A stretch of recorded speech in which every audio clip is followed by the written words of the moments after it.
Hello everyone and welcome back to another video from Finance and Crypto Guide.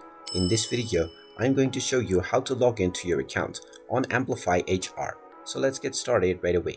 First of all, open up your web browser and then in the address bar type in my.amplify.com and press enter. You will now be taken into the official website for Amplify HR. Now you have various different options to log into your account. You can log in using your Google account, your Clever account, or your Amplify ID. You can also use your QR code from your phone in order to sign in.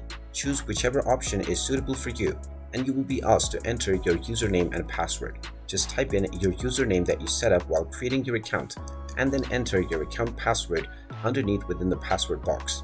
You can then click on the login button and you will be logged into your Amplify HR account right away. In case you have forgotten your password, click on Forgot Your Password alongside the password box and you will be allowed to reset your credentials. And there you have it. That is how easy it is to log into your account on Amplify HR. If you find this video helpful, make sure you hit that like button and subscribe to our channel if you haven't done so already. Also ring that notification bell to never miss another update from us. Thank you for watching and I will see you again in the next video.